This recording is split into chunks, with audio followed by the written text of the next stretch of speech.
Halo semuanya, selamat datang di channel saya. Sebelumnya, perkenalkan saya Feby Kristina Sibarani.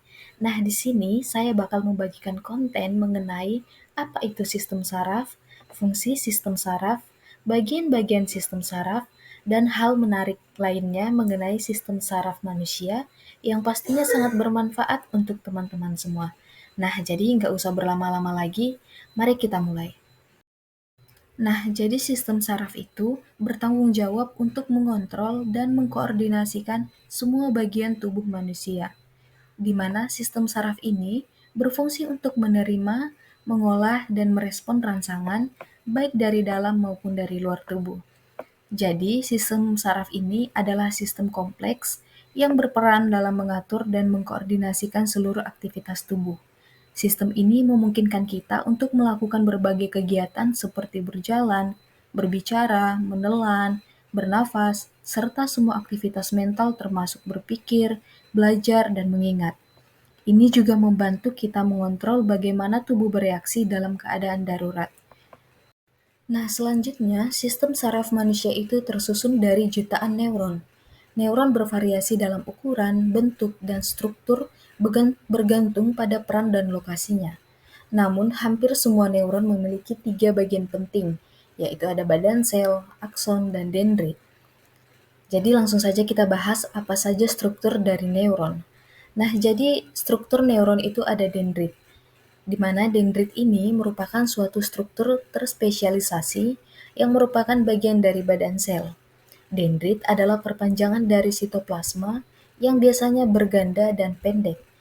Akson dari suatu neuron biasanya akan berakhir dan membentuk suatu sinaps dengan badan sel ataupun dendrit dari neuron lainnya.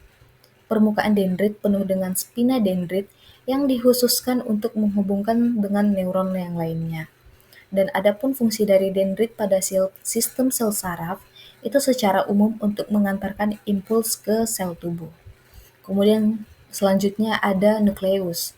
Nah, jadi fungsi utama dari nukleus atau inti sel ini adalah sebagai pusat komando yang menyimpan materi genetik dan mengontrol pertumbuhan dan reproduksi sel. Kemudian selanjutnya itu ada akson.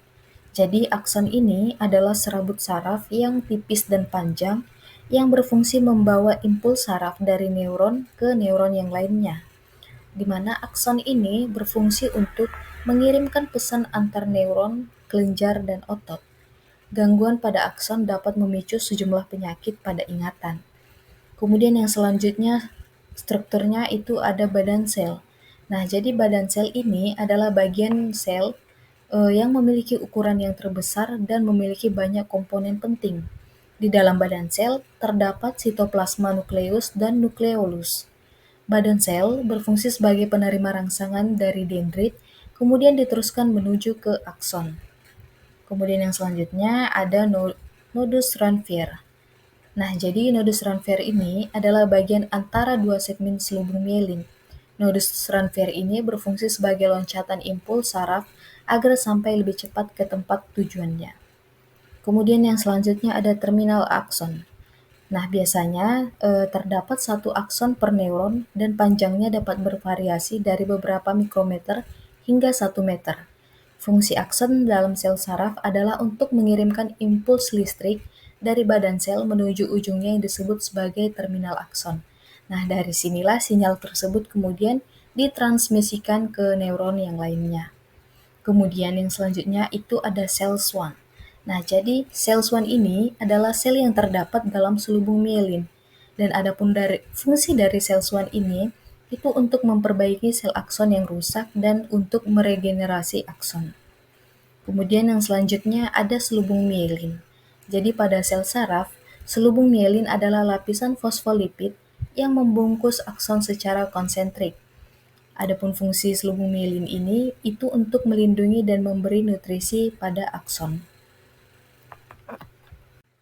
Nah, selanjutnya, jika berdasarkan fungsinya, neuron terdiri dari 3 jenis, yaitu yang pertama ada neuron sensoris, di mana neuron sensoris ini neuron yang memiliki badan sel berkerumun untuk membentuk saraf atau simpul ganglion atau plural dan ganglia, di mana fungsinya ini untuk mengantarkan impuls dari organ sensor ke saraf.